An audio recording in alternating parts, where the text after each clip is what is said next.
essa luta pela reforma urbana ela não se dá sem um combate, sem um enfrentamento real ao capitalismo e sem a construção do poder popular.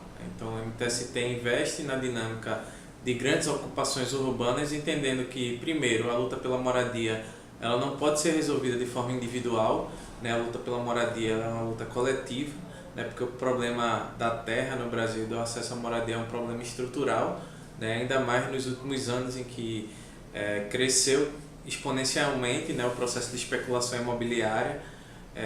Você tem um processo histórico de corrupção em relação não só ao acesso a recursos públicos para a produção das cidades, mas também para o acesso à terra, né? Haja visto que grande parte do que se entende hoje por direito à propriedade no Brasil é baseada em fraude, né? Em um processo de apropriação privada de uma terra que deveria ser comum, né? O Brasil vivia um regime comunal da terra até a invasão portuguesa e esse processo vai se perpetuando por meio das famílias que historicamente tiveram poder no Brasil, e a gente entende que só através da organização popular de um movimento social, a partir da garantia e da defesa da função social da propriedade, que é um princípio constitucional, né? O artigo 5º, por um lado, defende o direito à propriedade, mas esse direito à propriedade deve cumprir uma função social, né? E no artigo 6º está preconizado que todos e todas as brasileiras têm direito à moradia, né? A gente sabe que a questão da política habitacional no Brasil, existe um déficit histórico de habitações no Brasil, que hoje está por volta de 6 milhões de moradias. Você tem mais de 7 milhões de imóveis vazios no Brasil, né? O que é um profundo absurdo, e ocupar é uma estratégia que o MTST adota justamente para dar visibilidade a esse problema, que não é um problema das famílias que não têm moradia, né? É um problema de toda a sociedade brasileira, e ele deve ser resolvido pelo conjunto da sociedade, né? Com debate público, no sentido de garantir a democratização das cidades, né? Então, com o problema da crise, né, e até anterior a ela, né, entendendo que, por exemplo, as políticas que foram adotadas, como o programa Minha Casa Minha Vida, que na verdade reduz a ideia de uma política pública que vinha sendo construída a partir do Sistema Nacional de Habitação de Interesse Social, que tinha a constituição de um fundo, de um conselho e da elaboração de planos especiais de habitação de interesse social, para a gente estabelecer quais eram as prioridades de investimento para a moradia, né? Você tem o programa Minha Casa Minha Vida, que aparece como uma política econômica, né? E não como uma política social, tendo em vista o aquecimento do mercado interno, o investimento na indústria da construção civil, que tem uma capacidade muito grande de alguma forma absorver mão de obra, né? Então a resposta à crise de 2008 no mundo foi o governo brasileiro adotar o programa Minha Casa Minha Vida, o programa de aceleração do crescimento, que ao invés de gerar mais acesso à moradia e o direito à cidade, acabou aprofundando o processo de segregação urbana, junto com outras intervenções como as obras da Copa e uma série de intervenções que tiveram a chancela do governo, né, não só no nível federal, mas no nível estadual e municipal,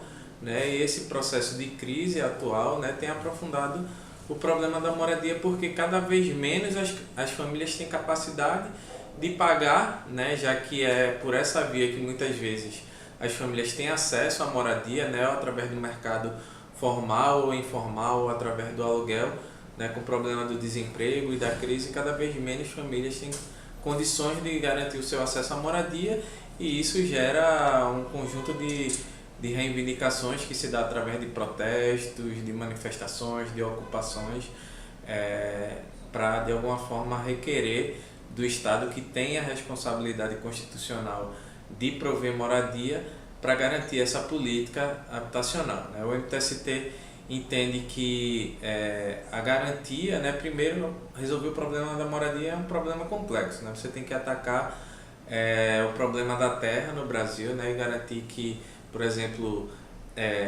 os latifúndios urbanos eles sejam socializados, né? A gente tem ainda hoje a perpetuação de verdadeiros latifúndios nas cidades brasileiras, né? Poucos proprietários detêm grandes parcelas de terra, então a questão da terra é um elemento central para a gente democratizar a cidade, né? O papel da moradia como direito e como necessidade, e não como um ativo financeiro, né? No Brasil se convencionou nas últimas décadas investir em moradia no sentido de lucrar, né? De garantir uma autovalorização de alguns recursos, né? Então, por exemplo, se nos últimos anos um sujeito detém 200 mil reais, vamos dizer assim, a forma que ele melhor tinha para valorizar esse recurso era adquirindo um imóvel, né? Então você entende que nesse processo de construção das cidades, as cidades não vão sempre pensadas a partir das necessidades das pessoas, né? Vão surgindo a partir da necessidade de lucratividade daqueles que já detêm